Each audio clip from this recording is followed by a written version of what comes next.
Hi, my name is Kelsey Henderson, and we will be taking a dive into the evolution of the video vixen.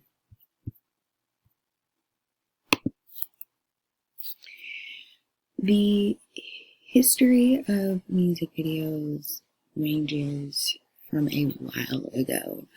The first music video to ever be created was in 1894 by an artist known as Edward P. Marks and Joe Stern, engineered by an electrician, George Thomas, and various other artists, to promote sales of this song, The Little Lost Child.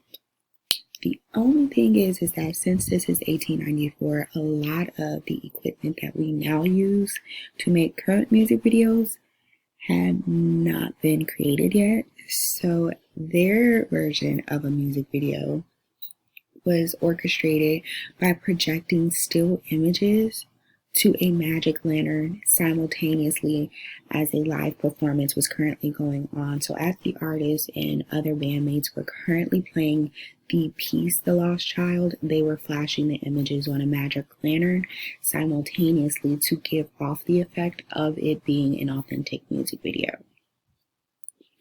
But the very true first music video is cited to be from an artist known as Mike Nesmith in the year of 1977 for the song Rio. It is notated, to have aired on the show that he was currently a part of at the time, which highlighted multiple women throughout the music video. So this first music video, I guess you can say, created video women, because I can't even say it's video vixens. I did share a couple of pictures from the music video, which is on the side of this slide. And as you can see, the term video vixen to me wouldn't necessarily apply. The first signs of these women or women in music videos were again in the first music video, Rio by Mike Nesmith. The portrayal of the women in these videos shows the woman or the women being dressed in these tropical attire, fully clothed. There might be, it doesn't even show like a bikini or anything like that. It shows women in fully clothed with like these tropical hats on, like these fruit hats and things of that nature. The portrayal of women slowly and surely evolves throughout this music video towards a sexual nature during the late 1980s, thus giving birth to the term video vixen. The emergence of the video vixen, the portrayal of women in music videos, started to evolve and leaning more towards this sexual nature during the late 80s. So during the late 80s, so this is when hip hop is making a big name for itself. So this is why the term video vixen is created, because throughout a lot of these hip hop songs, there are men such as LL Cool J who do talk about women. They talk about, they might talk about sexual nature things or explicit nature things in these music videos. Thus, they need a woman to talk about. So this is where you kind of see women who are portraying or acting in these music videos jumping a little bit skimpier as time goes along. And then, you hear this all the time, especially when you watch movies that do kind of deal with like stuff in the music industry. You will always hear where they say sex sells. So this kind of creates that evolution that you need to have these women in these skimpy outfits for hip hop. Like, it was used so much for these video vixens that it started to become, I guess you can say, a rap video starter pack to have hip hop or women in these hip hop videos dressed in skimpy ways in order to progress the music video. I'm sure many people have heard of the one music video that I can think of that has kind of been banned or removed from many platforms. I don't really even think that you can find the video, and it's called Tip Drill by Nelly. It was released in the early 2000s just due to some of the nature that the artist participated in while filming the video.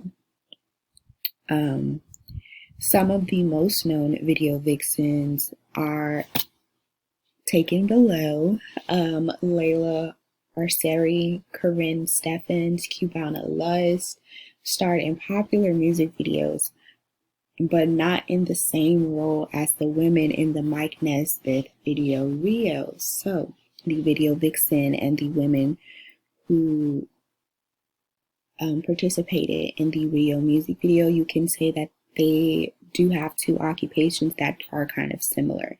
The reason being is because the women pictured below, which are some of the popular video vixens, their participation in these videos were again in a sexual nature, whereas the women who participated in the Mike Nesmith Rio music video, they were fully clothed. It wasn't any sexual dancing, anything in that nature. It wasn't sexual in any nature. You can even say that they were acting. So they were actually actresses participating in a music video versus being video vixens in a music video. Women were often seen in these hip hop videos portraying a sexual aurora with skimpy clothes and dancing provocatively. This is very true. And, I will also say that women in the video vixen industry, they do kind of have, I guess you can say, a stereotype, and then the stereotype is mainly for sleeping with the artist.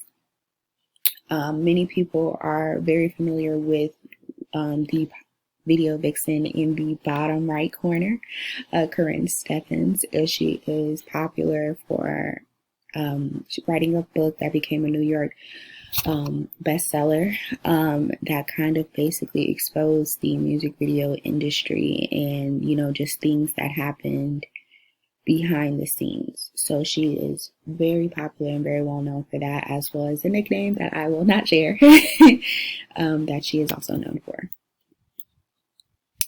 The effects of video vixen. So I did read a journal article that kind of pinpointed on what the effects of children encountering, sexual media at such a young age, if that can affect them if that can affect them in the long run. And so I do consider music videos with video vixens to be sexual media. I feel like that is kind of I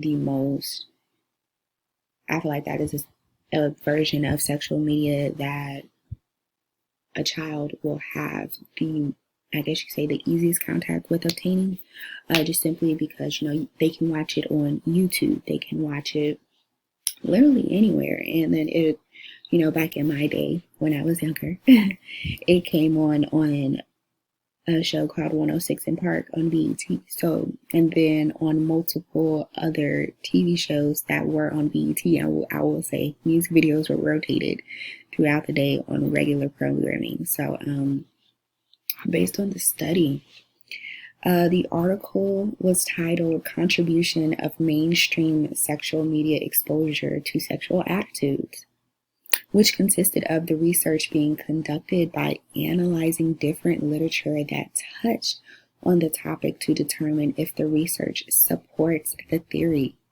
Once complete, the research revealed exposure to sexual media had a small but significant effect on both the person's sexual attributes and behaviors. The effects were stronger for adolescents than those of emerging adulthood, but also stronger in boys than it would be in girls. It also affected those of white descent more than those of black descent. So I did find this very interesting. I do understand why it would affect more so the adolescents than those emerging into adulthood, just simply because adolescents, they still have that brain development going on, whereas the adults, they're kind of pretty much slowly fully developed by that age. And then I can also see where it could also be stronger in boys than girls, because you do see boys as more so having a more sexual nature compared to a lot of girls. And then the fact that it did affect those with a white background more than those of a black background is very surprising. I would like to just kind of take a deeper dive into that to see why it could possibly affect them based on their race. That is the end of my presentation. I do hope that you thoroughly enjoyed it, and I hope you have a great rest of your day. Thank you for joining me.